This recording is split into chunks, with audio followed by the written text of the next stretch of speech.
अस्सलामु अलैकुम। चंद दिनों के बाद वो अफ्रीकी जिन इस बूढ़े बाबे को लिए हुए मेरे पास आ गया। बाबा क्या था, कोई हैबतनाक पहाड़ था और पुरअसरार कुव्वतों का अजीम मालिक और इंसान था। इंसान से मुराद इंसान नहीं, वो जिन था। जैसे मुहावरतन कहते हैं, वो वाकई पुरअसरार कुव्वतों का मालिक जिन था। मैंने इनकी तवाज़े की, इनकी मखसूस खुराक दी। बाबा बहुत खुश हुआ क्योंकि मैंने बाबे को इसकी मखसूस खुराक गाय का गोश्त दिया। 3.5 मन गाय का गोश्त दिया। मेरे दोस्त जिन्नात इस खिदमत पर मामूर हैं। मैं इन्हें पैसे देता हूँ, वो गोश्त लाकर देते हैं या वो अपनी गाय खरीद कर ज़िबा करते हैं। बाबे ने बड़ी रग़बत से गोश्त खाया। कहने लगा, इतना अच्छा गोश्त अफ्रीका की गाय का नहीं होता जो आपकी गाय का है, और बहुत ही ज़्यादा मसरूर हुआ। अब हम अपने मौजू पर आए और वो जिन जो इन्हें साथ लाए थे वो कहने लगे, जब आप अफ्रीका आए थे और आपके जाने के बाद मैं इस बाबे के पास गया और आपका तज़किरा किया कि ऐसे एक दरवेश अलामा साहब हमारे पास तशरीफ़ लाए थे जिनके पास बेशुमार जिन्नात यहाँ से भी आते जाते हैं।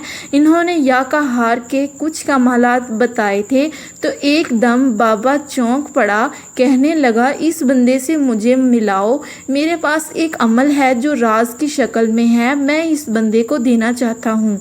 जिस बंदे ने सारे लाखों करोड़ों जिन्नात के मजमा को ये अमल बताया है और इस सब का भला किया है, वो भला करना जानता है। इसका भला मैं करूँगा और मैं इसे खुद बताऊँगा, तुम्हें नहीं बताऊँगा। लिहाजा ये जिन बाबा आपकी खिदमत में हाजिर है, आप खुद इनसे बात कर लें।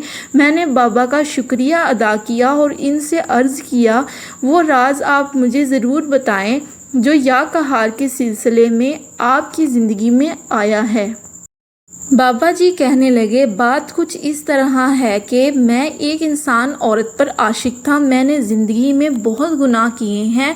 मैं हर खूबसूरत औरत को देखकर इस पर दीवाना और आशिक हो जाता था, और हर वो औरत जिसके बाल और जिस्म खुला होता था, जवान होती थी। और फिर बाबा ने जो बातों बातों में बात कही जो मेरे दिल को लगी कि हर वो औरत जो खुला जिस्म, खुले बाल, बरहना बदन, बरहना लिबास, नमाज तस्बीह की जिसकी तौफीक नहीं होती, मैं उस पर ज़रूर आशिक होता था। और हम सब जिन इस पर आशिक होते हैं, फिर हम इससे अपने अज़दवाजी ताल्लुकात ज़बरदस्ती कायम करने की कोशिश करते हैं।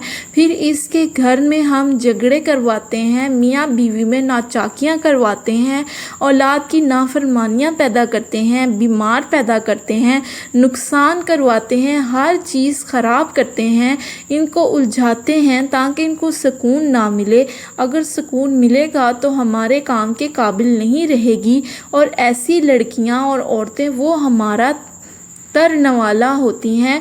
तो वो जिन बाबा कहने लगे, मैंने ज़िंदगी में बहुत गुनाह किए और मेरे पास कुरान पाक की एक ऐसी आयत है जिसको मैं पढ़ के जिस पर फूंक मारता था वो औरत मेरी दीवानी हो जाती थी। और इसने वो आयत कुरान पाक की मुझे बताई जो मैं आम तौर पर नहीं बताना चाहता कि लोग इसको गलत इस्तेमाल करेंगे। व्यूअर्स, अगर वीडियो अच्छी लगी हो तो प्लीज़ इसे लाइक, शेयर और मेरे चैनल को सब्सक्राइब कर लीजिएगा और बेल आइकन को लाजमी प्रेस कीजिएगा ताकि इस तरह की मज़ीद इसकी अगली साथ आप तक आसानी से पहुंच सकें। अल्लाह हाफिज़, फ़ी अमानिल्लाह।